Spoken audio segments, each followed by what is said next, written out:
పరిశుద్ధ ప్రవాహిని, ఇది పరమాత్మ ప్రబోధిని. పరిశుద్ధ ప్రవాహిని.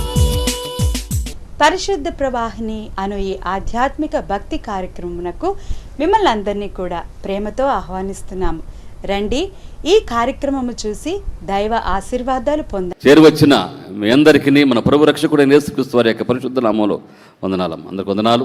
ఒక మాట అంది, నిష్కల్మంకుడును పాపులలో చేరని వాడును. ఆ మాట హెబ్రీలో ఉంది కదా. మా మాట చాలా భలే సంతోషం వేస్తుంది. మన దేవుడు ఎవడంటే ఈజ్ అటు చెప్పాలా, దెర్ ఇస్ నో బడి can stand next to God కదండి. మన దేవుడికి ఉన్నటువంటి నామము కానీ, మన దేవుడు ఎలాంటి వాడు, నిష్కల్మషుడు, పాపులలో చేరక ప్రత్యేకంగా ఉన్న దేవుడు. మా సబ్జెక్ట్ అదే ఈరోజు, ప్రత్యేకించబడటం. అందరూ చెప్పండి, ప్రత్యేకించబడటము. సపరేషన్ ఫ్రమ్ ఓల్డ్ అంటే ప్రపంచంలో నుంచి మనము ప్రత్యేకించబడిన వారం. హల్లెలూయా.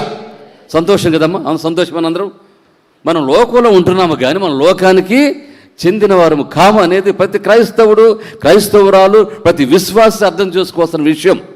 లోకంలో మనం ఉంటున్నాం కదండి, ఉంటున్నాము అంతే. యేసుప్రభు కూడా లోకంలో జీవించాడు. జీవించలేదమ్మా చెప్పండి, జీవించాడు లేదా? ఎన్ని సంవత్సరాలు జీవించాడు? 33 సంవత్సరాలు కదండి.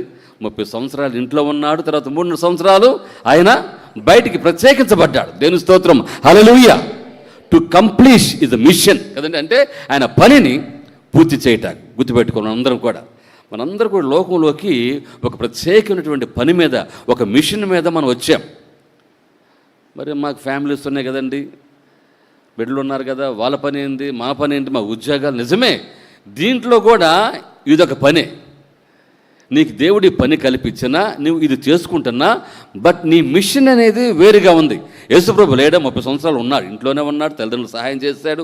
ఆ తర్వాత ప్రత్యేకించబడి అతి కొద్ది కాలమే కదండి, 33 సంవత్సరాలు, 3.5 సంవత్సరాలు చేసిన సేవ నేడు ప్రపంచమంతా కూడా విస్తరించిపోయి ఖండాంతరాలుగా వ్యాప్తి చెంది ఆయన మిషన్ అటువంటి ప్రత్యేకమైన ప్రపంచాన్ని, జాతిని దేవుడు ఏర్పాటు చేస్తున్నాడు. హల్లెలూయా.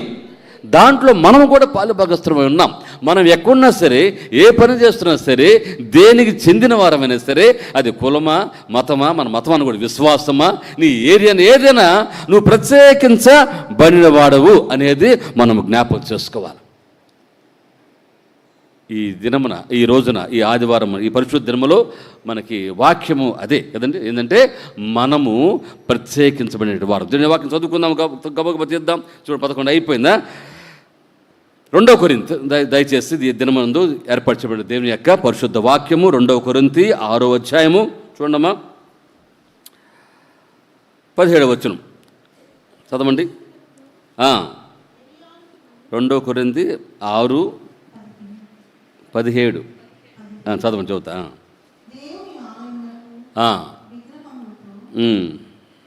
చదవండి, అదే చదువు. మనము జీవం గల దేవుని ఆలయం ఉన్నాము, అందుకు దేవుడు ఎలా సెలవిస్తున్నాడు? నేను వారిలో నివసించి సంచరింతును, నేను వారి దేవుణ్ణయుందును, వారు నా ప్రజలయుందురు. కావున మీరు వారి మధ్య నుండి బయలు వెడలి ఎట్లంటమ్మా ప్రత్యేకముగా ఉండి. ఈ మాటలు గుర్తుపెట్టుకోవాలా. మీరు వారి మధ్య నుండి బయలు వెడలి ప్రత్యేకంగా ఉండుడి. ఎందుకని దేవుడి మాట చెబుతున్నాడు? ప్రత్యేకంగా ఎందుకు ఉండాలి? వారితోనే మనం ఎందుకు ఉండకూడదు? వారి మధ్యలోనే మనం ఎందుకు ఉండకూడదంటే, దేవుడు నిన్ను ప్రత్యేకమైన వాణినిగా, ప్రత్యేకమైన దానిగా, ప్రత్యేకమైన వాణిగా, విశ్వాసిగా దేవుడు ఉంచాలన్నదే ఆయన ఉద్దేశమైంది. దేవుని స్తోత్రం, హల్లెలూయా. ప్రత్యేకంగా you are a peculiar, or unique man, or unique women. Unique అంటే ప్రత్యేకమైంది కదండి, అవునా? కాబట్టి ఇక్కడ పౌలు ఈ విశ్వాసులకు, కొరింథీలకు రాస్తూ, ఎందుకంటే కొరింథీల్లో సంఘములో ఇంకా మనుషులు ఓల్డ్ నేచర్ అంటే పాత స్వభావం, పూర్వ స్వభావంలోనే మనుషులు జీవిస్తూ ఉన్నారు. అందుకనే పౌలు భక్తుడు వాళ్ళకి చెబుతున్నాడు, ఇంకా ముందుకు పోతే ఏమంటాడంటే, మీరు అవిశ్వాసులతో జోడుగా ఉండుకుడి, తర్వాత నీతికి దుర్నీతితో ఏం సాంగత్యము, వెలుగునకు చీకుడితో ఏమి పొత్తు, క్రీస్తుకును బెలియాజరునకు ఏం సంబంధం. గుర్తుపెట్టుకోవాలి, ఎక్కడ పాలెక్కడిది. కాబట్టి మీరు ఏంటంటే వారికి వేరై, మీరు ఇంకొక చోట ఏమంటాడమ్మా, వారికి మీరు వేరై రక్షణ పొందనంట. ఇంకో చోట అంటాడు వేరే రక్షణ పొందాలి, దేవునికి ప్రత్యేకమైన జనాంగంగా మనం కనపడాలి. అందుకే దేవుడు మనల్ని ప్రత్యేకించాడు. నువ్వు ప్రత్యేకంగా ప్రపంచంలో నీవు కనపడాలి, ప్రత్యేకంగా నువ్వు మనుషులకు కనపడాలి. నువ్వు చూసినప్పుడు మనుషులు నీలో ఒక ప్రత్యేకతను, ఒక విశిష్టతను వాళ్ళు నీలో చూడాలి. ఎట్లా చూస్తారంటే బై యువర్ బిహేవియర్. నువ్వు నడిచే నడవడికను బట్టి, నువ్వు చూపించే విధానమును బట్టి నువ్వు ప్రత్యేకంగా కనపడాలి, మనుషులకి ప్రత్యేకించబడాలి. జార్జ్ ముల్లర్ గారు ట్రైన్లో ప్రయాణం చేస్తూ ఉన్నాడంట. ఎక్కడికి వెళ్తున్నాడు, మరి ఆ ఊరే మర్చిపోయి కానీ వెళ్తా ఉంటే కొంతమంది మనుషులు వచ్చి, అయ్యా మాకు 3వ చేయి కావాలి, వచ్చి మాతో కూర్చోమన్నారంట. ఏం చేయగలమ్మా? 3వ చేయి. దేనికి చెప్పాలా? పేకాడుకోవడానికి. అప్పుడు ఆయన ఉండి, నాకు చేతులు లేవుగా అన్నాడంట. ఆయన ఏమన్నాడమ్మా? అదేందండి, అంతలా చేతులు బాగుంటే నీకు కుంటే లేకపోతే ఏళ్ళు ఇరిగిపోయినాయి, చేతులు బాగున్నాయంటే, ఈ చేతులు దీనికోసం కాదండి, ఈ చేతులు పరిశుద్ధ బైబిల్ పట్టుకొని వాక్యం చెప్పడానికి అని చెప్పాడండి. హల్లెలూయా. ఈ చేతులు దీనికి సంబంధించబడిన కావు, ఇది ప్రత్యేకించబడిన చేతులు. ఇవి హస్తములు పేకాట ఆటానుకో లేకపోతే మందు బాటలు పట్టుకోవడం, సిగరెట్ తాటాను కాదండి. ఈ ప్రత్యేకించబడినటువంటి చేతులు ఇవి దేనికంటే కేవలము పరిశుద్ధ వాక్కును చేత్తో పట్టుకొని నశించిపోతున్న అనేక ఆత్మలకు వాక్యం చెప్పడానికే ఈ చేతులు ఇవ్వబడినవి. ఏమి చాలా చేతులు చూపించండి, అందరూ ఉన్నాయా? అందరు హ్యాండ్స్ ఉన్నాయి కదా. ఈ వాక్యంతో మనం ఏం పట్టుకోవాలో చెప్పండి, చేతులతమ్మా వాక్యం పట్టుకొని నశించిపోతున్న ఆత్మలకు దేవుని వాక్యం వినిపించాలని చెప్పినప్పుడు వాళ్ళందరూ ఆశ్చర్యపోయారు. ఏంద్రయ్యనా మాట్లాడుతాను అనుకున్నాడు. వెంటనే ఆయన విసిగించకుండా అక్కడి నుంచి వెళ్ళిపోయారండి. ఆయన సపరేట్గా వెళ్ళి కూర్చున్నాడండి. దేవుని స్తోత్రం, హల్లెలూయా. క్రైస్తవుడిగా నేను ఉన్నప్పుడు కదండి, అందరితోనే ఉంటాం మనం, అయినప్పుడు కూడా మనం సపరేటెడ్ పీపుల్, సపరేట్ జనాంగం, మనందరూ కూడా ప్రత్యేకించబడిన వారము అనేది మనం గుర్తుపెట్టుకోవాలి. అందుకనే విశ్వాసికి అవిశ్వాసతో జోడెక్కడ, నీతికి దుర్నీతితో. ఈ లోకంలో అంతా కూడా దుర్నీతి, నీతి ఏం లేదు కానీ దుర్నీతి, స్వనీతి, తర్వాత 3వది ప్రధానమైంది దేవుని నీతి. అది మనం అనుసరించి జీవించాలంటే మనం ప్రత్యేకంగా లోకంలో జీవించాలి. కష్టమే, బాధే, ఇరుకే కదండి. అయినప్పుడు కూడా దేవుడు అంటున్నాడు, నువ్వు ప్రత్యేకంగా నా కోసం జీవించు. మొట్టమొదటిగా మనం ఎక్కడి నుంచి ప్రత్యేకించబడాలంటే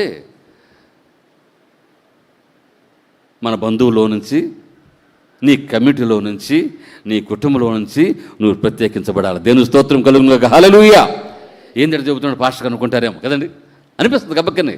బైబిల్లో మనకు ఉదాహరణలు ఉన్నాయమ్మా. అబ్రహాం తేమన్నటువంటి 2వ అధ్యాయము త్వరగా తీద్దాం. ఆదికాండము నీకు చెబుతుంటేనే మీకు reference తెలిసిపోవాలా.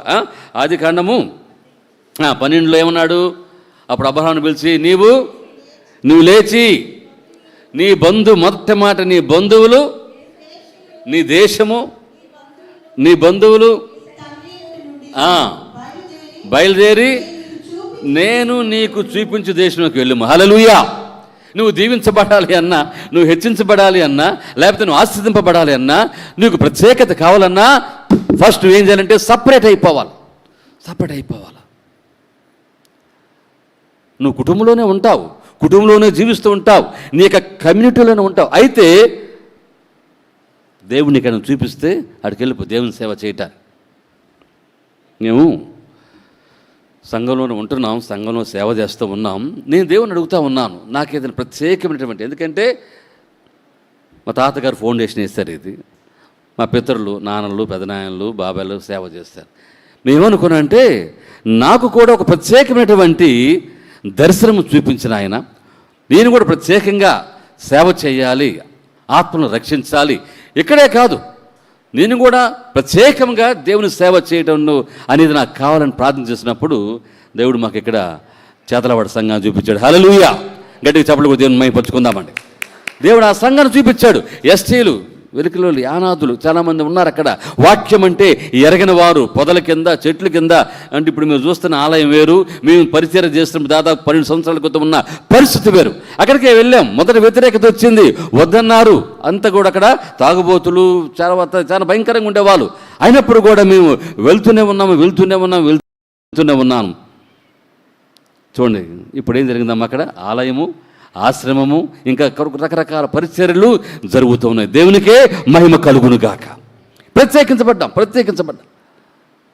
You should have your own vision. నీ ప్రత్యేకమైన దర్శనం కలిగి ఉండాలి. అబ్రహాముని ఇక్కడ పైకి లేపాడు కదా. అబ్రహామా, నువ్వు లే, అక్కడ నుంచి నువ్వు ప్రత్యేకింపబడయ్యా, నేను పెద్ద జనాంగమునుగా చేయబోతున్నా. నీలో నుంచి రాజులు, అధికారులు కదండి, ప్రభుత్వాలు బయటకు వస్తాయి. హల్లెలూయా!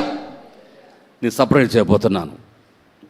ఏమన్నాడు మా అబ్రహం, ఇంతమంది నాకు ఉంటే ఏందని దూరంగా వెళ్ళమన్నాను ఎక్కడికో, నేను అన్నాడా? అమ్మా ఒక్క మాట కూడా మాట్లాడలే. వెంటనే లేచి మొత్తాన్ని చదువుకున్నాడు. తటా బొట్ట చదువుకొని అమ్మా తల మీద పెట్టుకుని అందరూ వెళ్ళిపోయారు. ఒక్కడిగా వెళ్ళాడు కదండి. ఎంతమంది ఉన్నాడమ్మా చెప్పడమ్మా? అనేకులుగా గొప్ప జనము, లెక్కకు మించని జనాంగముగా అబ్రహాము దీవించబడి. ఎప్పుడంటే ప్రత్యేకించబడినప్పుడు. దేవుడు నిన్ను కూడా కోరుకుంటుందంటే యూ షుడ్ బి సపరేట్. నువ్వు సపరేట్ కావటానికి, ప్రత్యేకించబడటానికి నువ్వు ఇష్టపడితే, అది కష్టమైనా సరే దేవుడు నీకు దాన్ని ఆశీర్వాదకరంగా మలుచునుగాక. దేవుడు దీవిస్తాడు, ప్రత్యేకంగా దేవుడిని దీవిస్తాడు. కాబట్టి క్రీస్తునందు ప్రియమైన దేవుని బిడ్డలారా, మొదటగా మనం సపరేట్ కావాల్సింది నీ బంధువుల్లో నుంచి. నువ్వు అంటే బంధుత్వం అంటే రక్త సంబంధం ప్రత్యేకంగా వెళ్ళిపోమని కాదు, కానీ నువ్వు ఉన్న చోట నుంచే నువ్వు దీవించబడాలి, నువ్వు ఆశీర్వదింపబడాలి. దేవుని అడుగు, ప్రభువా నన్ను ప్రత్యేకించు నాయన, నన్ను దీవించు ప్రభువా, నన్ను ఆశీర్వదించు నాయన, నీ సేవ కోసం నన్ను ప్రత్యేకపరుస్తావా, నన్ను సపరేట్ చేస్తావా? ఎస్, నన్ను సపరేట్ చేసేస్తా. ఎందుకంటే నీ రాజ్యం కోసము నన్ను ఆ విధంగా దీవించబడాలి అంటే నేను ఇష్టమే ప్రభువా అని దేవుని దగ్గర అడిగినప్పుడు ఖచ్చితంగా దేవుని దీవిస్తాడు. తర్వాత రెండో వ్యక్తి ఎవరు బైబిల్ చెప్పండమ్మా. రెండో వ్యక్తి బైబిల్ ఎవరున్నా చెప్పాలా? చదవండి దయచేసి. నిర్గమకాండము 3వ అధ్యాయంలో అక్కడ ఎవరు కనపడతారు మనకి? మోషే కదా. చదువు, ఆ మాట కూడా చదవండి దయచేసి. మిద్యాను యాజకుడైన మిద్యానులో ఎవరున్నారమ్మా? ఇత్రో, తన మామ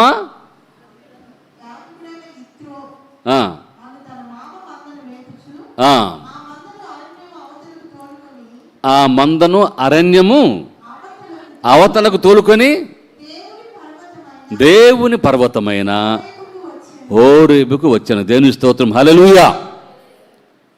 ఇప్పుడు కూడా ఉంది. ఆయన ఎక్కడైతే దేవుని దర్శనం చూశాడో పొద కాలిపోతుంది కదా. అయితే అది ఏమైంది అంటమ్మా చెప్పండి? ఆ పొద కాలిపోలేదు, మణుతుంది కానీ అది కాలిపోలేదు. ఇప్పుడు ఒక పెద్ద చర్చి కట్టి ఆ పొదను అట్నే పెట్టి ఉంచారు. అక్కడి నుంచి కొంచెం ముందుకు వస్తే సీనాయి పర్వతం పైకి అన్నమాట. ఆ రెండు మేము చూసాం, అది ఉంది అక్కడ. అని ఏం చెబుతున్నానంటే అవి సాక్ష్యాలు ఇంకా ఉన్నాయి, సాక్ష్యంగా మనకు కనపడుతూనే ఉంది. అయితే ఇక్కడ నేను చెప్పే మాటని, మోషే తన మామ మందని, ఎవరు మందంటాం? అది అతనిది కాదు, అది అతందా? అందుకని వాక్యం బాగా చదువుకోవాలి. మామకు లోబడ్డాడు.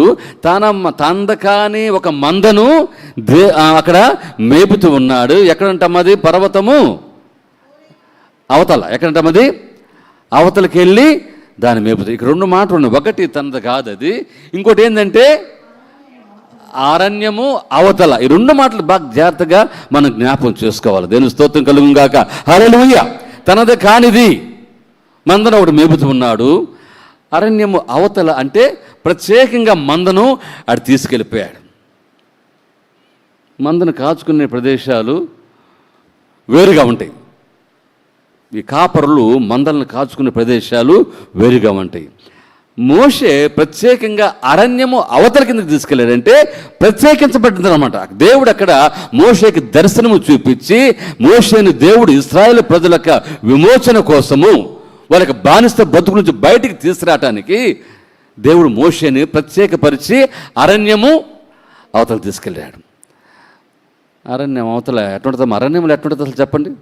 మేము చూసాం, అంత ఎడారే, అంత పెద్ద అరణ్యంలో జంతువులు ఏమైనా కనపడితే అనుకుంటే మేము చిన్న కుందేలు కూడా కనపడలాడమా, ఏమి జీవించవు అక్కడ.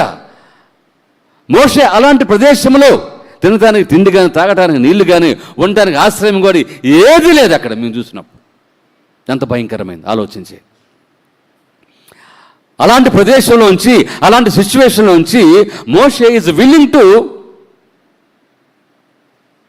టేక్ ద యోక్, అంటే కాడిని మోయటానికి మోషే ఇష్టపడ్డాడు. మోషే అంటే ప్రతిరోజు కూడా తన మామ ఆ మందరం మోపేటప్పుడు ఆ సీనాయి పర్వతం చూస్తూ ఉండేవాడు. ప్రతిరోజు కూడా దాన్ని దర్శించినప్పుడు ఏదో సంథింగ్ ఇస్ గోయింగ్ ఆన్, ఆ పర్వతం మీద ఏదో ఉంది, ఇది ప్రత్యేకించబడింది. కాబట్టి మోషే దాని యందు హృదయం గలవాడు, హృదయ వాంఛ కలవాడు. కాబట్టి ప్రతిరోజు కూడా దాన్ని చూస్తూ ఉండేవాడంట. క్రీస్తు ప్రేమ దేని బిడ్డ ఒకటి చెబుతున్నా మీకు కూడా, మీరు ప్రత్యేకమైన దాన్ని చూస్తున్నప్పుడు అది దర్శన రూపంగా దేవుడు మీకు చూపించునుగాక. మీరు దేని గురించి ఆశపడుతూ ఉంటారో, దేని గురించి అయితే కోరిక కలిగి ఉంటారో, ఏదైతే మన జీవితాల్లో జరగాలని ఆశపడుతుంటారో దాని వైపు మనం చూస్తూ ఉంటామో ఖచ్చితంగా దేవుడు అది నీకు చూపిస్తాడు. అది మనకు కలుగునుగాక. మోషే దాని వెంక ఎప్పుడు చూస్తుండేవాడంట. అందుకనే దేవుడు మోషేని ఏం చెప్పండమ్మా, పైకి రమ్మని, మోషే నువ్వు పైకి వచ్చేసేయ్యా, నేను ప్రత్యేకిస్తున్నాను. అందరితో కాదు, నీ మందనాలు పెట్టేసాయి, నీ జనాంగాన్ని అక్కడ పెట్టేసాయి, నీ గొర్రెలను అక్కడ పెట్టేసాయి, నీ భార్యని బిడ్డలను అక్కడ పెట్టేసాయి, నువ్వు వచ్చి కొండెక్కు. ఏమది చిన్న చితక కొండ ఉన్నా ఇప్పుడు కూడా తలుచుకుంటే కాళ్ళు నొప్పులు పుడతా ఉంటాయి. కాళ్ళు వంకరలు పోయి ఇంక అయిపోయిందిరా బాబు అనుకున్నాం. ఆ సీనాయి పర్వతం మామూలుది కాదండి నిజంగా. ఆ పర్వతాన్ని అందరితో పోతుంటే అది ఒక ఆనందం కదండి, సంతోషం. ఆ మాట ఈ మాట చెప్పుకుంటా ఒక్కడే వెళ్ళాలంటే ఎట్లుంటుందమ్మా, ఏముంటుందో అక్కడ, ఏ మృగం ఉంటుందో, ఏ తినేస్తుందో కదా.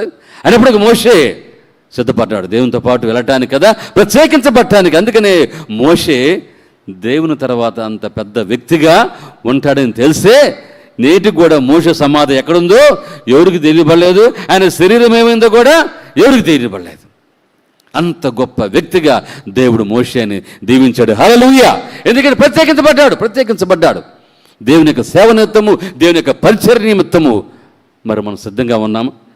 మోషే తన బంధువుల్లో నుంచి కూడా ఆయన సపరేట్ అయ్యాడు. దీనికి వాక్యాన్ని మనం గమనించుకుందాం. క్రీస్తునందు ప్రియ దేవుని బిడ్డలారా గమనించండి, మనము దేవుని యొక్క పనివారం కాబట్టి, దేవుని యొక్క ఏర్పాట్లో ఉన్నవారం కాబట్టి మన దేవుడు ఏర్పాటు చేసుకున్నాడు కదండి. మనము, మన కుటుంబము, దేవుని యొక్క సంఘము ప్రత్యేకించబడాలి. ఇందాక నేను చెప్పాను కదా, జార్జ్ ముల్లర్ గారు ప్రత్యేకించబడ్డాడు, అందరితోనే ఉన్నాడు. అయ్యా మాకు 3 చేయి కావాలంటే ఆయన నాకు చేయలేదుగా అన్నాడంట. ఉంది, అయితే అది దేవుని కోసమైనటువంటి చెయ్యి, దేవుని యొక్క సువార్త నిమిత్తము వాడబడే చేయి కాబట్టి అది ప్రత్యేకించబడింది. చూడండి, ఎఫెసీయులకు రాసిన పత్రిక 1వ అధ్యాయము, అపోస్తలుడైన పౌలు ఎఫెసీ సంఘానికి రాసిన పత్రిక 1వ అధ్యాయము 4 నుంచి 6 వరకు చదువున్నాం గబగబా. ఎట్లనగా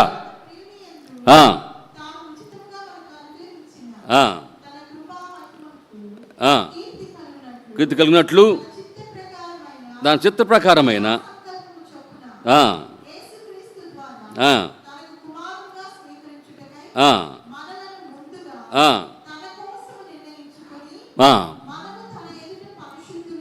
పరిశుద్ధులమును నిర్దోషములై ఉన్న జగత్ పునాది వేయబడక మునిపే ప్రేమ చేత ఆయన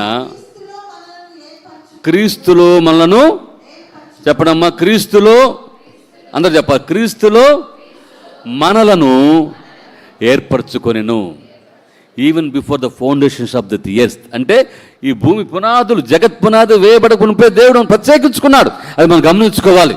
ఏంటంటే దేవుడు నన్నే పిలుస్తున్నాడు, నాకే శోధనలు వస్తున్నాయి, నాకే కష్టాలు వస్తున్నాయి, నా మీదకే జనం అంతా వస్తున్నారు, నన్నే ఎప్పుడు టార్గెట్ చేస్తున్నారు, నన్నే ఎప్పుడు రౌండప్ చేస్తా అనుకుంటూ ఉంటారు. అది వాళ్ళు చేయట్లా, నీకు గుర్తుపెట్టుకోవాలి. అది వాళ్ళు చేస్తుంది కదా, దేవుడే నేను టార్గెట్ చేస్తున్నాను. ఎందుకంటే దేవుడు, God wants to separate you from though generation. వారి మధ్యలో ఉంచి దేవుడు నిన్ను ప్రత్యేకంగా ఉంచాలనుకున్నాడు. కాబట్టి నీ మీదకే శోధనలు వస్తాయి కదమ్మా, నీ మీదకే ఏదైనా చిన్న ఇవన్నీ వస్తుంటాయి. కాబట్టి you should know that one. నువ్వు ఆత్మపూర్ణముగా, ఆత్మపూరితుడిగా నువ్వు ఉన్నట్లయితే, పరిశుద్ధాత్మతో నువ్వు ఉన్నట్లయితే అది దేవుడు నీకు గ్రహించేటట్టుగా చేస్తాడు. క్రీస్తుని ప్రియమైన దేవుని బిడ్డలారా గమనించండి. మనం లోకంలో ఉంటున్నాము కానీ లోకానికి మనము చెందిన వారము కామని దేనికి వాక్యము మనకు సెలవిస్తుంది. సరే, దేనికి వాక్యంలో మనం వెళ్దాం. ఎందుకంటే మన దేవుని ఏర్పాటులో మనం ఉన్నామన్నది మనం జ్ఞాపకం చేసుకోవాలి. దేవునికి ఏర్పాట్లు అంటే దేవుని ప్రత్యేకించేది మనం అర్థం చేసుకోవాలి. ఈ ఎఫెసు సంఘానికి పౌలు భక్తుడు రాస్తున్న మాట ఇది. జగత్ పునాది వేయబడక మునుపే దేవుడు మనల్ని ప్రేమ చేత ఆయన మనల్ని క్రీస్తులో ఏర్పరచుకొని, ప్రేమ చేత క్రీస్తులో దేవుడు మనల్ని ఏర్పరచుకున్నాడు. నువ్వేం చేయలే, దేవుడే ఏర్పరచుకున్నాడు, నిన్ను ప్రత్యేకించాడు. ప్రత్యేక జనాంగంగా దేవుడు మనం కోరుకుంటున్నాడు. దేవుని మాటకు లోబడ్డావా? దేవుని మాటకు విధేయత చూపించావా? మోషే చూపించాడు కదండి. అటనే దేవునికి ఎవరిని అబ్రహామును తీసుకున్నాడు. చూడండి, ఇంకో మాట కూడా చదువుకుందాం. ద్వితోపదేశ కాండము 7వ అధ్యాయము 3-6 త్వరగా ద్వితోపదేశ కాండము ఇక్కడ యెహోషువతో చెప్తున్న మాట ఇది. చూడమ్మా, చదవండి. 7:3-6. నీవు వారితో వీయమందకూడదు, వారి కుమారునికి ఇవ్వకూడదు,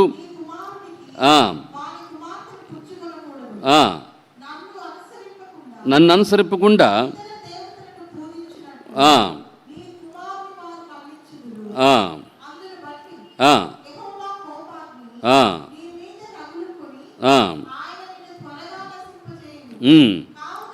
కావున మీరు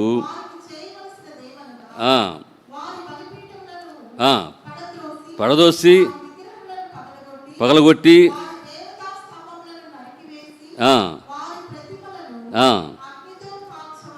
అగ్నితో కాల్చవలెను. నీవు ప్రతిష్ఠిత జనము,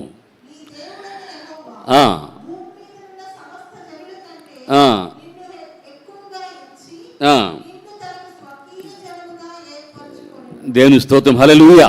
మీ మాటలు అర్థమవుతున్నాయా అన్న? దేవుని స్తోత్రం చూద్దాం. హల్లెలూయా. యెహోషువ ఇప్పుడు తన ప్రజలతో చెబుతున్న మాట ఇది, ఇశ్రాయేలుతో చెబుతున్న మాట ఇది.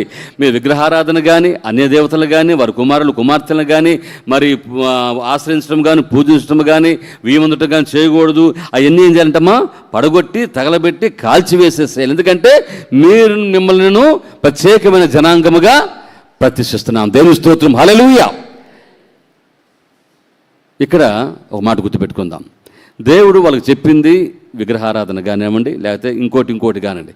కొత్త నిబంధనలో, నూతన నిబంధనలోకి వచ్చేసరికి మనలో దేవునికి అయిష్టమైనవి కదండి మనలో ఉండకూడదు. అర్థమవుతుందమ్మా?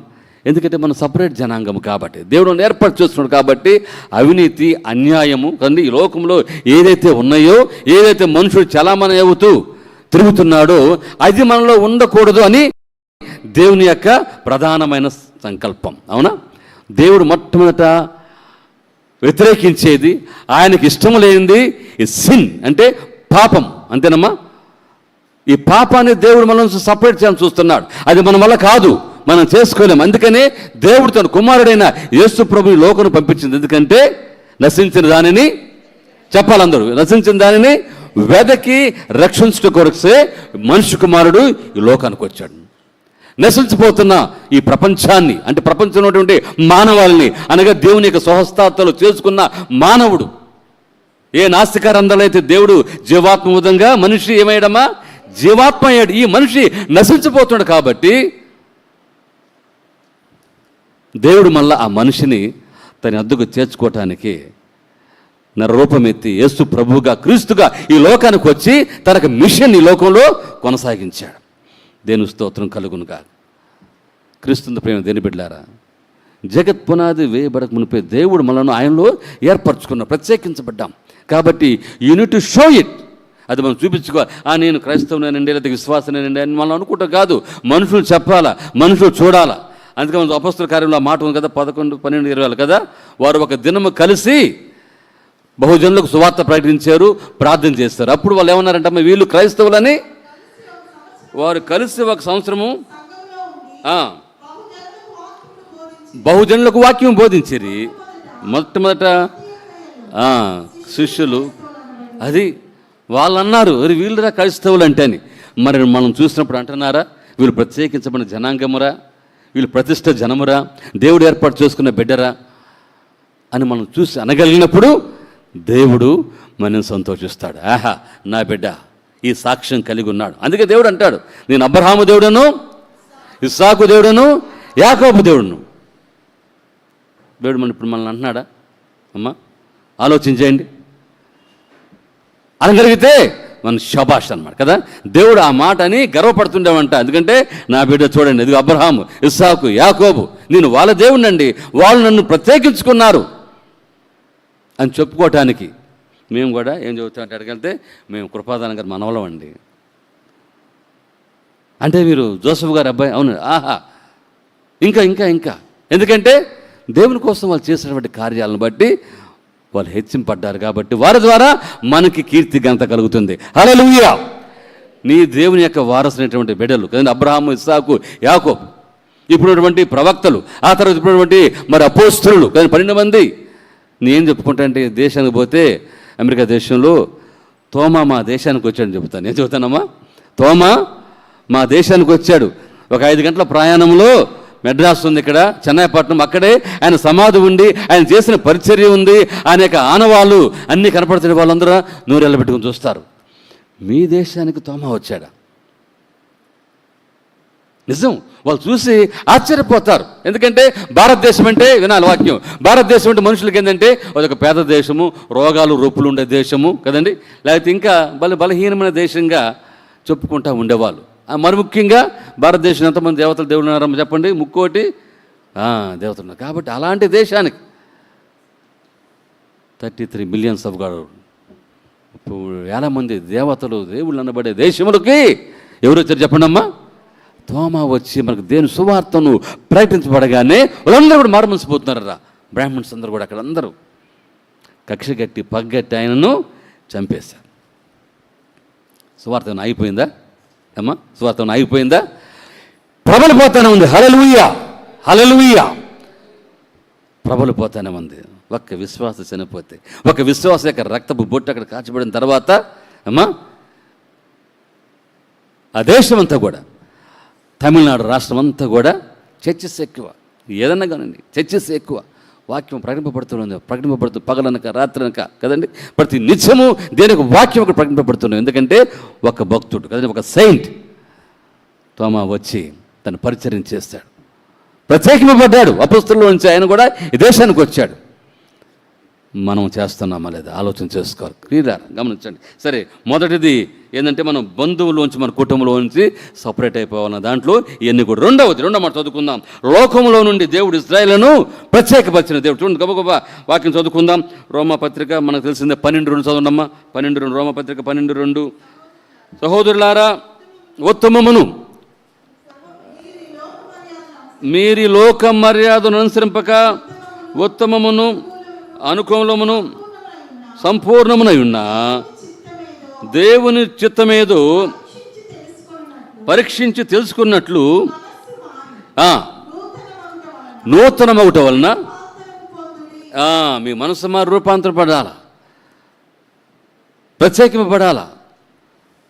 ఈ లోక మర్యాదలో నుంచి, ఈ లోకంలో చాలా మర్యాదలు ఉంటాయి కదండి, అంటే చాలా నియమ నిబంధనలు ప్రిన్సిపల్స్ అన్నీ చాలా ఉంటాయి. అయితే మీరు ఈ లోక మర్యాదను అనుసరింపక, అంటే ఈ లోకంలో ఉంటూనే ఉన్నాము, కానీ ఈ లోకంలో ఉండే మర్యాద అంటే ఏందమ్మా అర్థం? గౌరవప్రదమైంది, ఆచరింపదగినది అనమాట. ఆచరింపదగినవి కొన్ని లోకానుసారంగా, అయితే వాటికి అతీతంగా మనం జీవించాలా. అఫ్ కోర్స్ ఉన్నప్పటికీ కూడా క్రైస్తవుడిగా క్రైస్తవురాలుగా నీ జీవితము ప్రత్యేకించబడాలి. దేవుడు కోరుకుంటున్నాడు అది. లేవికాండం తినమ్మా. లేవికాండము 20వ అధ్యాయము 26వ వచనం చదవండి. లేవి 20:26. నిర్గమక అమ్మా, మీరు నాకు పరిశుద్ధులై ఉండవలెను, ఎందుకంటే యెహోవాను నేను పరిశుద్ధుడను. అన్యజనులో నుండి నేను మిమ్మల్ని వేరుపరిచింది. నాకు పరిశుద్ధ జనం, మీరు అన్యజనుల నుంచి వేరుపరచబడ్డారు. మీరు దేవుడు కోరుకుంటుంది అదే. నీ లైఫ్ స్టైల్ ఉంది కదండి, అది ఈ లోక ఓల్డ్ లైఫ్ స్టైల్ నుంచి క్రిస్టియన్ లైఫ్ స్టైల్లోకి రావాలా. ఎట్లా అంటే ప్రార్థనలోను, వాక్యంలోను, ఫెలోషిప్లోను నీవు క్రైస్తవులతో సహవాసము చేయొచ్చు. అందుకనే 2 తిమోతి 2లో ఒక మాట అంటాడు కదా, యవనస్తులని మీరు లేచిపోయి ఎక్కడ ఉండమంటాడమ్మా? నీ యవనెచ్చలకు దూరంగా ఉండి ప్రార్థన చేయవారితోనూ. చూడండి అక్కడ 2 తిమోతి 2:2లో మాట చూడమ్మా, ఉంది అక్కడ. నువ్వు లేచిపోయి నువ్వు ప్రార్థన చేయవారితో సాంగత్యం చేయమంటాడు కదా మాట. చదవండి అమ్మా. యవనస్తుల నుండి వెళ్ళిపోయి ఎక్కడ ఉండమంటాడు? పవిత్ర హృదయులను ప్రభువునకు ప్రార్థన చేయవారితో కూడా నీతిని, విశ్వాసమును, ప్రేమను వెంటాడుము. లేచిపోమ్మంటాడు. అక్కడి నుంచి వెళ్ళిపో, అక్కడ ఉండొద్దు. నువ్వు పోయి ఎక్కడ ఉండాలి అంటే పవిత్ర హృదయములు, ప్రార్థన చేయవారు, తర్వాతమ్మా నీతి, విశ్వాసము, ప్రేమను, సమాధానమును. అక్కడుండు. అది ప్రత్యేకంగా ఉండటం అంటే. ఇంకా ఈ లోకపు అలవాట్లలోనే, ఇంకా ఈ లోకపు క్రియల్లోనే జీవిస్తూ ఉంటే నీకు ఆశీర్వాదాలు రావు.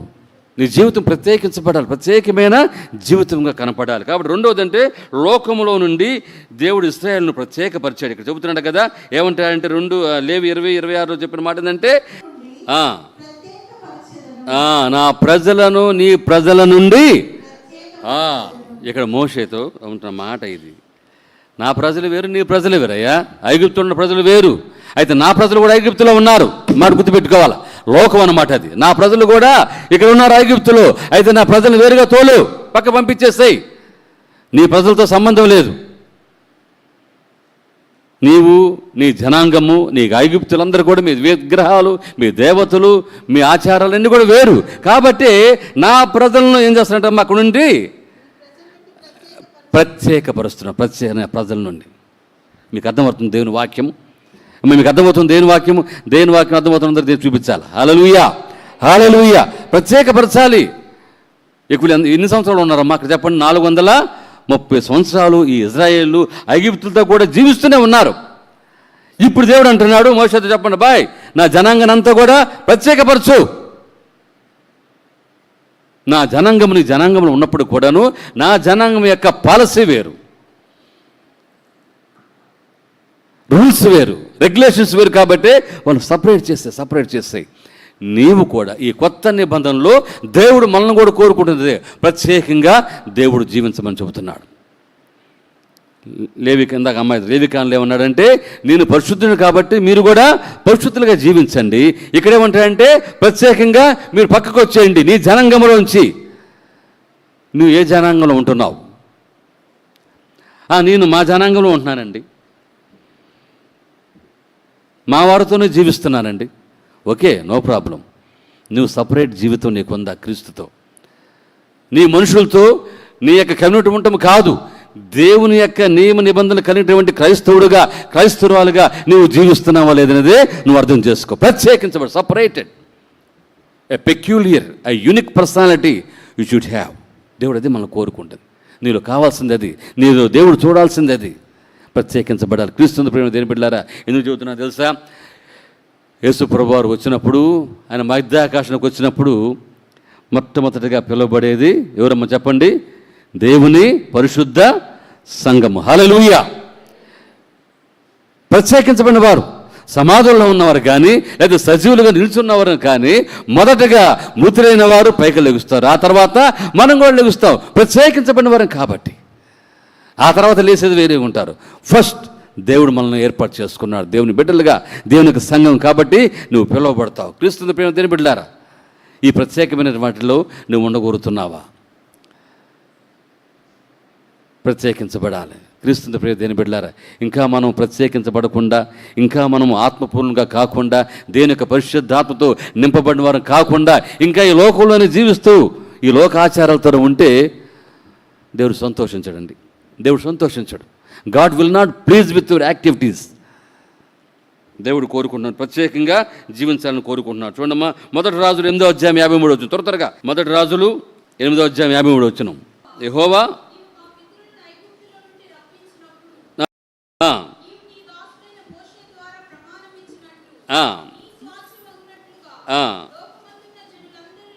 లోకమందున్న జనులందరిలో నుండి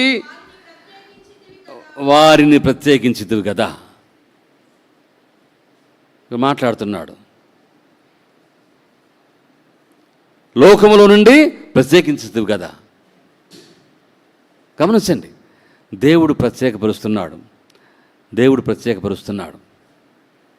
శిష్యులు బాగా వినాలమ్మ, శిష్యులు అడిగారు కదా, అయ్యా ఈ గోధుమల్లో ఏమున్నాయి చెప్పండి, గురుగులు కూడా ఉన్నాయి అయ్యా, తీసేయమంటారంటే వద్దన్నాడు దేవుడు కదా. ఉంచండి, వాడితో పాటే ఉండాలి, ఎదగాలి. ప్రత్యేకించబడే దినం ఒకటి వస్తుంది. హల్లెలూయా. మందరికి అర్థమవుతుందా? వెనకాల ఉన్న వాళ్ళు అర్థమవుతుందా? ప్రత్యేకించబడే దినం ఏ దినమో చెప్పండి? హార్వెస్ట్ కదా. హార్వెస్ట్ దినంలో ఏం చేస్తారంటే గోధుమలను గురుగులను వేరు చేస్తారు, వీడ్ పక్కబడేస్తారు, వీటిని ఎంచుకుంటారు. తీయబడినంతా కూడా, ప్రత్యేకించబడినంతా కూడా దేవుని యొక్క పరిశుద్ధ జనామంగా వాడబడతారు. తీసి మిగతాది ఏం చేస్తారు? అగ్నిలో కాల్చేస్తారు. జాగ్రత్త. ప్రత్యేకించబడే సమయంలో సపరేషన్ చేయబడే సమయంలో నువ్వు ఎటుపక్కుంటావు ఆలోచన చేసుకో. ఎటుపక్కుంటావు. ఇంకో మంచి ఉదాహరణ చెప్పేదా? బైబిల్లో ఎదురుగా ఎర్ర సముద్రం ఉంది, వెనకాల ఎవరున్నారమ్మా? ఫరో సైన్యం ఉంది కదా. ఏం చెప్పాడు దేవుడు మోషేకి? చెప్పండి. ఏ నాతోడు చూస్తావేందా గుడ్లు వేసుకొని? ఏం చెప్పాడు చెప్పండి? చెయ్యి దాపుని చెయ్యి. ఏమేమి చెయ్యి దాపితే చెప్పాలమ్మా? ఏమైందమ్మా? సముద్రము సపరేట్ అయిపోయింది. హల్లెలూయా. అడ్డుగా ఉన్నటువంటి సముద్రము కదండి ఎదురుగా నిలబడింది. శోధన వచ్చేసేస్తుంది. ఎటు తోచని పరిస్థితి అది. అక్కడ ఎటు పోవాలి వెనకపోదాం అనుకుంటే గబక్కనే మోషే తరుక్కుంటూ వస్తున్నాడు, ఐగుప్తు తరుక్కుంటూ వస్తున్నాడు. ముందు పోదామంటే సముద్రం ఉంది. ఇదే చిన్న కాలువ లేకపోతే ఇంకేనా అమ్మా ఎవరుగా తోలుకొని పోవటానికి? మహాసముద్రము. ఇంకా ఉంది ఎర్ర సముద్రం. వీళ్ళు ఎక్కడి దాకా వచ్చి ఆగిపోయారు, ఆ ప్రదేశం కూడా ఉంది. ఇంకా ఏం చేయాలి? వెంటనే దేవుడు ఏం చేశాడు చెప్పండమ్మా? సముద్రాన్ని సపరేట్ చేశాడు, చీల్చిపడేశాడు మధ్యలో. అప్పుడు దేవుడు ఏం చేశాడు? ఇజ్రాయేలును ఆరిన ఎర్ర సముద్రము నీ మాట మేరకు రహదారిగా మారగా దాటిరే నీ జనులు బహుక్షేమముగా జలములలోనే శత్రు సైన్యము మునిగిపోయేనే. ఆ జలములలోనే చప్పుడు కొట్టాలి. సైన్యము మునిగిపోయేనే. కృపా సత్య సంపూర్ణుడా సర్వలోకానికే చక్రవర్తివి నీవే యేసయ్యా. నా సన్మానానికే యుడవు నీవేనయ్యా, మహనీయుడవు నీవేనయ్యా. కృపా సత్య సంపూర్ణుడా సర్వలోకానికే చక్రవర్తివి నీవేనయ్యా. హల్లెలూయా. ఎర్ర సముద్రం చీల్చిన దేవుడు 6 నెలల్లో ప్రత్యేకమైన నేలలో దేవుడు వారు నడిపించాడు. కుడికి కానీ ఎడమ కానీ తిరగకుండా 6 నెలలో తన ప్రజలైనటువంటి మనుషులను, అంటే విశ్వాసులను, అంటే ఇజ్రాయేల్ జనాంగాన్ని లోకంలో ఉండి సపరేట్ చేస్తాడు. సముద్రం అనగా లోకము కదండి. లోకంలోంచి సపరేట్ చేయబడాలి. ఫర్ ఎగ్జాంపుల్, ఇప్పుడు మనకు ఉప్పు ఉంది అమ్మా. ఉప్పు ఉందా లేదా? ఎక్కడి నుంచి వస్తుంది మనకి? సముద్రం నుంచి వస్తుంది. ఇప్పుడు మన దగ్గరలో ఎక్కడమ్మా అది? కొత్తపట్నం పోతున్నప్పుడు అల్లూరు, బేరంగుంట, ఉప్పు గనుల ఏమంటారు వాటిని? కొటారాలు ఉంటాయి కదా. ఆ నీళ్ళు ఎక్కడి నుంచి తీసుకొస్తారు వాళ్ళు చెప్పండి అమ్మా? సముద్రంలో ఉండే. సముద్రం నుంచి ప్రత్యేకించబడి వాటిని కొన్ని కాలువలుగా కట్టి, దాన్ని గట్లు కట్టి, ఆ తర్వాత దాని మీద ఏం పడాలమ్మా చెప్పండి? సూర్యుని ఎండబడాలి. ఏంది మాట్లాడలేదు తెలీదా? పోదాం పండు వస్తా చూసేద్దామా? ఆ ఎండకి ఎండాల కదండి. ఎండిన తర్వాత అది అప్పుడు తెట్టలుగా ఉప్పు కట్టిద్ది కదండి. అది దానికి ఇంకా ఎందుకు కలుపుతారు,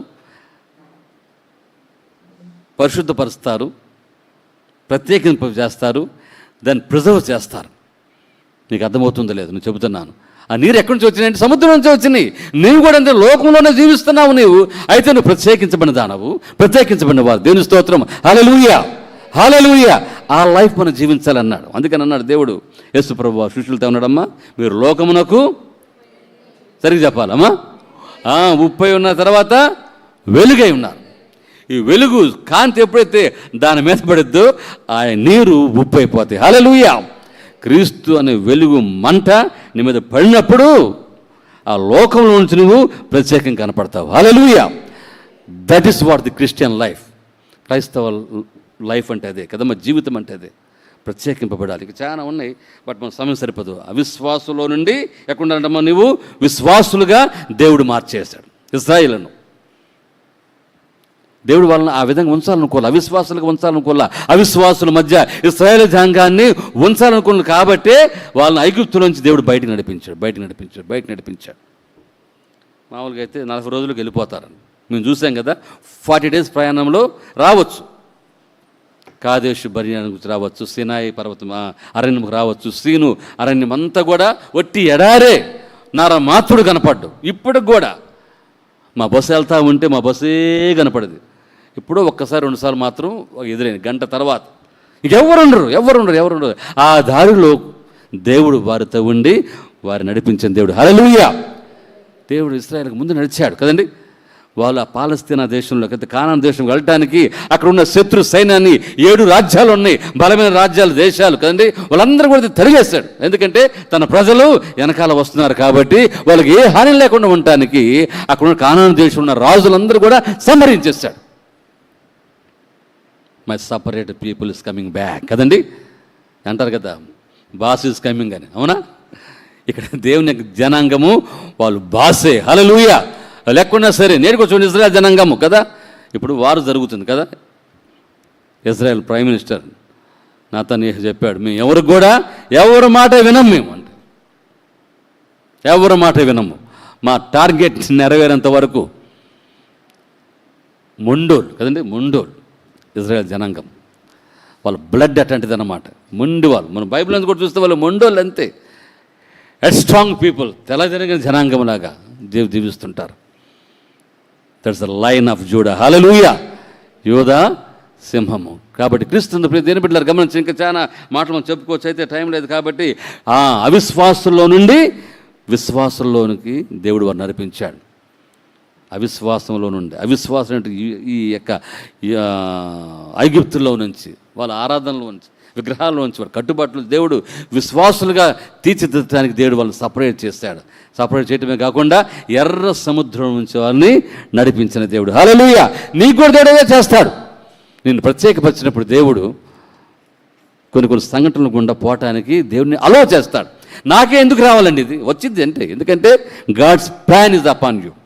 దీనికి ఉద్దేశము నీ మీద, నీ కుటుంబం మీద ఉన్నప్పుడు ఇవన్నీ కూడా నీవు ఎదుర్కొంటూ పోవాల్సిందే, దాటుకుంటూ పోవాల్సిందే, దాంట్లో గుండా పోవాల్సిందే.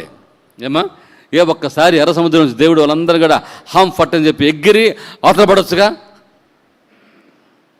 ఎగిరి అవతల పడితే అంత బాగుండేది కదండి. దేవుడు అటు చేయలే, దేవునికి తెలుసు ఆ విధంగా చేస్తే ఏమైద్దో కదా. వీళ్ళు నడుచుకుంటూ పోతున్నప్పుడంట వాళ్ళు భయపడుతూ అటు ఇటు చూసుకుంటూ కదండి దేవుని స్తుతిస్తూ దేవుని మహిమపరుస్తూ దాంట్లో గుండా నడుచుకుంటూ పోయారంట. హల్లెలూయా, హల్లెలూయా. నేడు అనేకులు సాక్ష్యాలుగా మా పితరులు ఉన్నారంటే ఆ సాక్ష్యాలు నేడు మాకు పనికి వస్తూ ఉన్నాయి కదండి. అట్లా చేశారంట, ఆ గొప్ప కార్యాలు చేశారంట, ఇట్లా ఉన్నారంట, అట్లా ఉన్నారంట. అమ్మా ఈ సంగతులు దృష్టాంతములుగా వారికి సంభవించి, అంటే ఇప్పుడు మనకు యుగాంతంలో ఉన్నాం కదండి, మనకు బుద్ధి కలుటకే రాయబడింది. దేని కలగమ్మా? బుద్ధి కలుట. బుద్ధి తెచ్చుకో సంగమా, బుద్ధి తెచ్చుకో. నీకంటే ముందు పితరులు నడిచారు. నాకే ఎందుకు జరగాలి? నీకు కాదు, ముందు జరిగినాయి. వాళ్ళు జరిగినాయి కాబట్టి నీకు కూడా జరుగుతాయి. కాబట్టి వాళ్ళు గొప్ప కార్యాలు చేస్తారు, నీకు కూడా గొప్ప కార్యాలు దేవుడు చేయబోతున్నాడు. కాబట్టి సపరేటెడ్, నువ్వు సపరేట్ అయిపో. ఎక్కడున్నా సరే అక్కడ నువ్వు సపరేట్గా కనపడాలి, సపరేట్గా కనపడాలి. దేవుని యొక్క ఉద్దేశం అది. కాబట్టి అవిశ్వాసంలోని దేవుడు విశ్వాసంలోని దేవుడు వాడు నడిపించేస్తారు. సరే, పేతురు 2:9 మాట చదువునమ్మా. మొదటి పేతురు 2:9. అయితే మీరు చీకటిలో నుండి ఆశ్చర్యకరమైన తన వెలుగులోనికి మిమ్మల్ని పిలిచిన వాని గుణాతిశయములను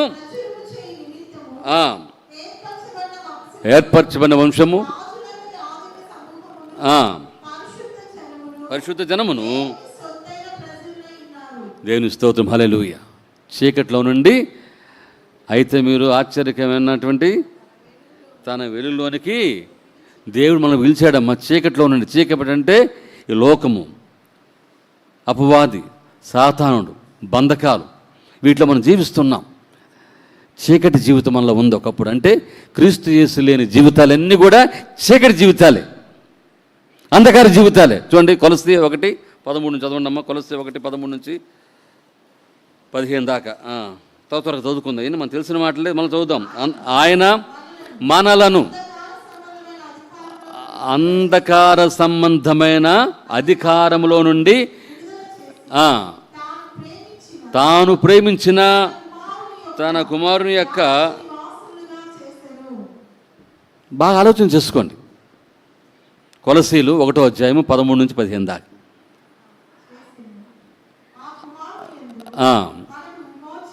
విమోచనము అనగా పాపక్షమాపణ కలుగుతున్నది. అంధకార సంబంధమైన ఈ అంధకారం ఒకటైతే మళ్ళీ దానికి ఏముందంట చదవాలా. అంధకార సంబంధమైన అధికారం ఉంది. ఇది గుర్తుపెట్టుకోవాలి మీరు.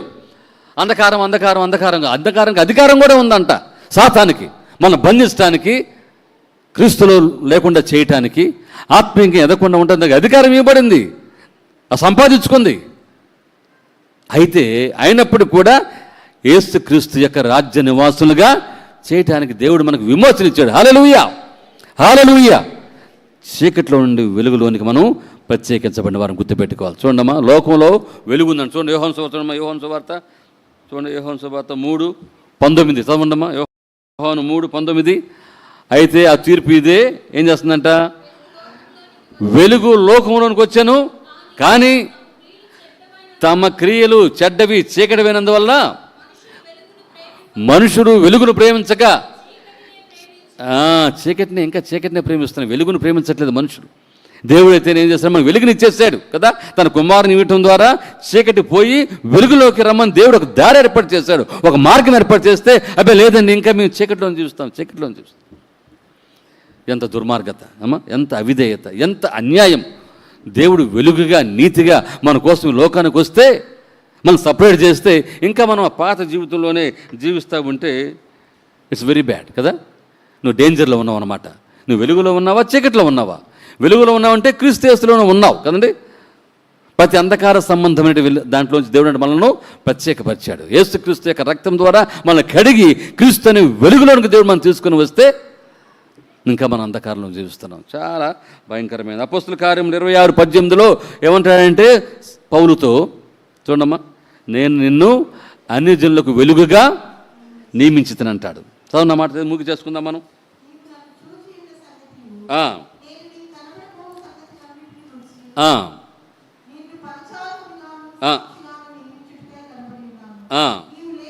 నీవు లేచి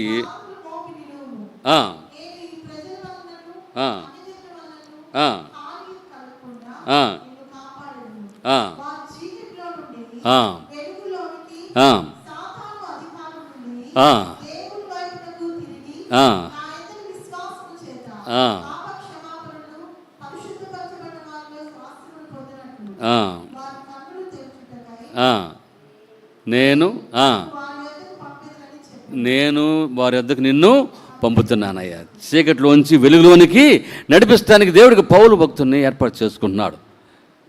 ఇష్టపడ్డాడు పౌలు. అమ్మా, నీకు ఇష్టమేనా చీకటిలోంచి వెలుగు రావటానికి, ప్రత్యేకించబడటానికి? నువ్వు ఇష్టమైతే దేవుడు నిన్ను ఆ విధంగా దేవుని యొక్క పరిచర్య నిమిత్తం, దేవుని యొక్క సంఘం అభివృద్ధి కోసము దేవుడు నిన్ను ప్రత్యేకపరిచి ప్రత్యేకమైన వ్యక్తిగా నేడు ప్రపంచంలో అనేక మంది ఉన్నారు కదండి. అనేక మంది ఉన్నారు దేవుని నిమిత్తం ప్రత్యేకపరచబడి కదండి. అనేక మంది అపోస్తలులు, the so called great speakers కదండి, చాలామంది ఉన్నారు. వాళ్ళందరూ కూడా జీవితం ఒకప్పుడు చీకట్లో ఉన్నదే. అయితే దేవుడు వాళ్ళని ప్రత్యేకపరిచాడు. బైబిల్లో చాలామంది ఉన్నారు. అబ్రహాం ప్రత్యేకపరిచాడు, యోసేపుని ప్రత్యేకపరిచాడు, దావీదుని ప్రత్యేకపరిచాడు కదండి, సౌలు రాజుని కదండి, పౌలుని బైబిల్లో కదండి, సౌలుగా పౌలుగా ప్రత్యేకపరిచే వాళ్ళందరూ కూడా దేని యొక్క వాక్యం నిమిత్తమే, దేని యొక్క సేవ నిమిత్తమే నేడు కూడా ఈ యుగ సంబంధంలో యుగాంతంలో ఉన్న మనము, నూతన నిబంధన సంఘంగా ఉన్న మనల్ని కూడా దేవుడు ప్రత్యేకపరిచి దేవుని యొక్క రాజ్యం నిమిత్తము వాడుకోబోతున్నాడు. కాబట్టి క్రీస్తు ప్రియ దేవుని సంఘమా, ఆర్ యు రెడీ? మీరు రెడీగా ఉన్నారా? దేవుని కోసం ప్రత్యేకించబడి దేవుని కోసమే, దేవుని పరిచర్య కోసమే వాడబట్టడానికి నేను సిద్ధంగా ఉన్నాను అనుకున్నట్టయితే దేవుడు ఖచ్చితంగా నిన్ను దేవుని యొక్క రాజ్య నిమిత్తము వ్యాప్తి కోసము ప్రత్యేకపరిచి, గుర్తుపెట్టుకుని కండి, సపరేట్ చేసి నిన్ను దేవుని కోసము వాడుకుంటాడు. దానికి ఇష్టమైనట్టయితే దేవుడు నువ్వు విధేయత చూపించు, దేవుని కోసం నీవు లోబడు, దేవుని మాటకు అంగీకరిస్తే ఖచ్చితంగా దేవుని కోసం నువ్వు ప్రత్యేకమైన దానిగా, ప్రత్యేకమైన వాడిగా, విశ్వాసురాలుగా దేవుడు నిన్ను వాడుకున్నుగాక. ఏమన్నా? అవునా? రైట్. చూడండి, పరిశుభ్రత కంటే పరిశుద్ధత అనేది చాలా శ్రేష్టమైంది. లోకం మనకు పరిశుభ్రత గురించి నేర్పించిందంట ఈ లోకం కదమ్మా. అయితే బైబిల్ ఏం చేస్తుందంట? మనకు పరిశుద్ధత గురించి మనకు నేర్పించింది. ఈ లోకము పరిశుభ్రత ఓకే, దానికంటే శ్రేష్టమైంది, ఉన్నతమైంది పరిశుద్ధత. అది ఎక్కడి నుంచి కలుగుతుందంటే క్రీస్తు యేసు నుంచే మనకు కలుగుతుంది. ఎందుకంటే నేను పరిశుద్ధుడు కాబట్టి మీరును పరిశుద్ధులై ఉండాలి. అలా ఉండాలంటే నీవు ప్రత్యేకించబడాలి. దేవుడు మనకు సహాయం చేయను గాక. వాక్యాన్ని విని ఆత్మీయంగా మీరు ఎంతగానో బలపడి ఉన్నారని మేము నమ్ముతున్నాం. మీకు ఏదైనా ప్రార్థన అక్కర్లు ఉన్నట్లయితే తప్పకుండా మాకు తెలియచేయండి. మేము, మా కుటుంబము, సంఘము మీ అందరి కోసం ప్రార్థన చేస్తాం. అంతే కదండి, మీ గృహాల యొద్దకు వచ్చి మీకోసం ప్రార్థన చేయాలని మీరు కోరినట్లయితే మాకు ఫోన్ ద్వారా తెలియజేసినట్లయితే మా హన్నా ఉమెన్ ఫెలోషిప్ వారు మీ కుటుంబాల దగ్గరకు వచ్చి మిమ్మల్ని ఎంతగానో ప్రార్థనలో, దేవుని వాక్యంలో ఆత్మీయంగా మిమ్మల్ని బలపరుస్తారు. కనుక ప్రియమైన దేవుని బిడ్డలారా, మీ ప్రార్థన అక్కర్లకు మాకు తెలియచేయవలసిన మా చిరునామా పరిశుద్ధ ప్రవాహిని, పోస్ట్ బాక్స్ నంబర్ 28, క్లౌపేట, 6th లైన్, ఒంగోలు.